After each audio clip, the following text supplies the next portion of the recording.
Mesdames, Messieurs, bonjour et bienvenue à cette nouvelle édition d'ONU Magazine. Au sommaire, remise du projet Impact Rapide, QUIPS, du pavillon des femmes de la prison centrale de Makala.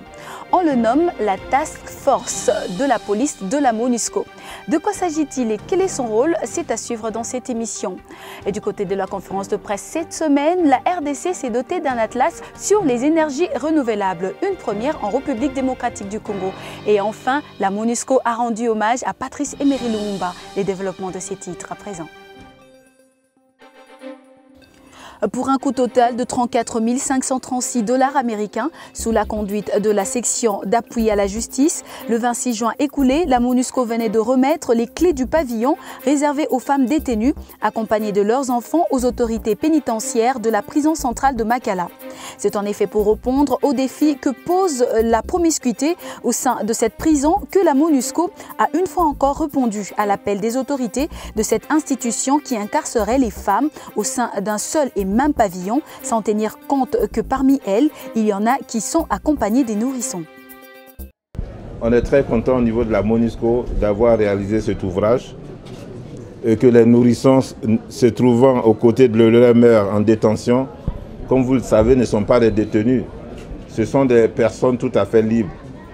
Se trouvent donc en ces lieux non pas par leur volonté, mais à titre exceptionnel, du fait notamment de leur incapacité à se prendre en charge par eux-mêmes. Excellence Madame la vice-ministre, le financement par la MONUSCO de la construction de ces pavillons mères-enfants au quartier femmes de la prison centrale de Makala rentre dans le cadre du soutien aux efforts du gouvernement congolais pour l'amélioration des conditions carcérales en République démocratique du Congo.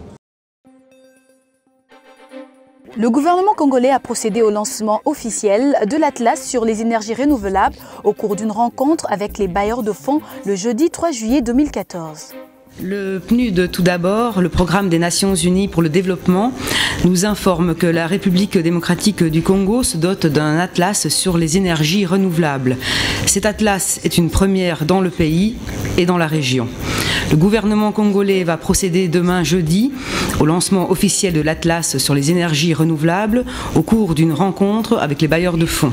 Cette réunion de haut niveau sera également axée sur l'agenda national de l'accès pour tous à une énergie durable et vise à mobiliser les partenaires techniques et financiers pour accompagner la stratégie nationale en RDC.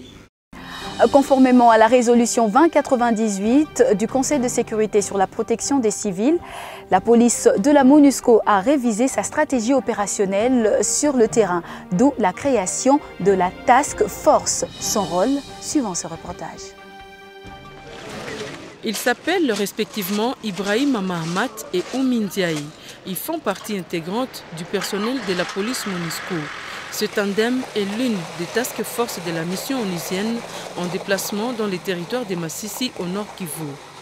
L'idée donc était que l'UNPOL, au-delà donc de ses activités en lien direct avec la police nationale congolaise, puisse orienter donc ses activités vis-à-vis de la population civile, vis-à-vis des populations congolaises, en créant un mécanisme d'interaction avec ces populations, de façon donc à recenser l'ensemble des problèmes qui sont vécus par cette population, que ce soit donc des problèmes allant des violations des droits de l'homme, des problèmes de sécurité, des problèmes sociaux également.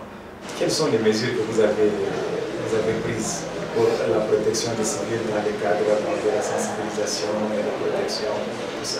Conformément à la résolution 2098 du Conseil de sécurité sur la protection des civils, la police MONUSCO a révisé sa stratégie opérationnelle sur le terrain. Les task forces ont vu le jour. Composées de 2 ou 3 membres, les équipes se déplacent au moins 2 fois par semaine sur une distance n'excédant pas 40 km de leur base. Sur place, on rencontre les policiers, la PNC qui sont nos partenaires.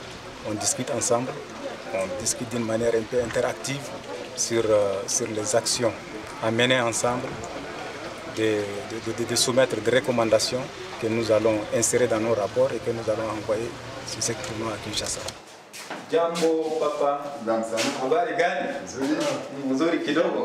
Sur le terrain, on est appelé à rencontrer toutes les personnes ressources, c'est-à-dire l'administrateur, le groupement, la société civile, la PNC, les FARDC, l'ANR, le DGM, tout ce qui concerne, en tout ce qui consiste la société civile en général en tout cas.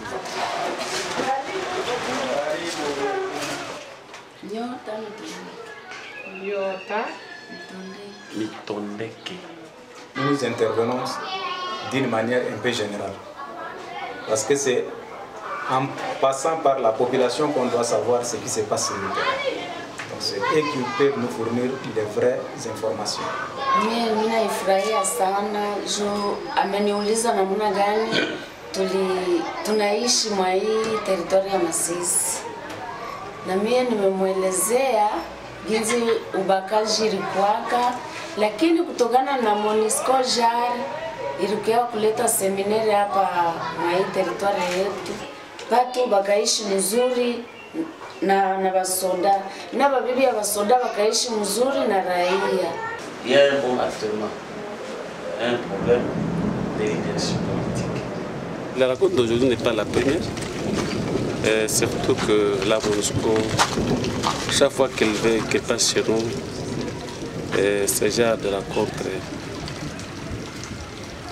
ils les programment pour évaluer les capacités, pour voir et s'échanger sur le plan sécurité dans l'entité. Généralement, pour l'équipe qui va suivre, l'équipe doit toujours venir avec le rapport précédent. Donc sur le rapport, en tenant compte du rapport précédent, on vient, on va voir s'il y a l'évolution, mais toujours est-il que tous les rapports sont transmis à Kinshasa pour le suivi ou bien pour les décisions à prendre par la hiérarchie.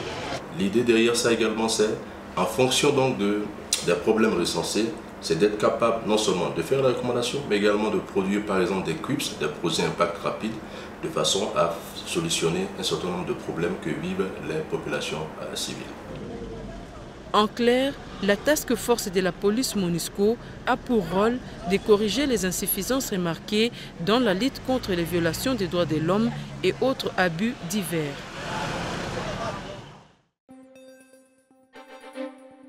Ce jeudi 3 juillet, le représentant du secrétaire général Martin Kobler a rendu hommage à Patrice Lumumba en déposant une gerbe de fleurs sur la place de la Reconstruction à l'échangeur de Limete. Les images.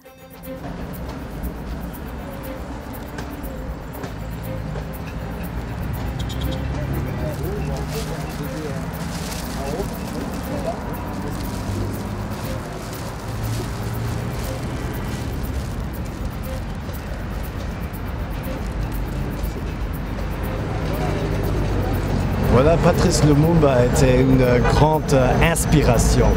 Une inspiration pour le peuple congolais, pour les Congolaises, les Congolais, mais aussi pour tout le continent en Afrique. C'est pour rendre hommage.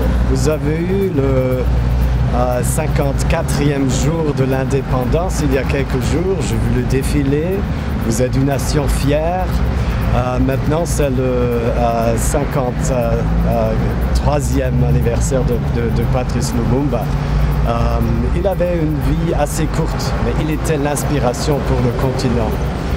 Et ces messages sont très actuels. C'est l'indépendance judiciaire, l'indépendance des institutions de l'État, la justice sociale. Alors, ce sont des valeurs qui sont très très actuelles aujourd'hui ici au Congo. Mais il était aussi un héros pour toute l'Afrique. Je connais ses discours partout, dans les conférences panafricaines.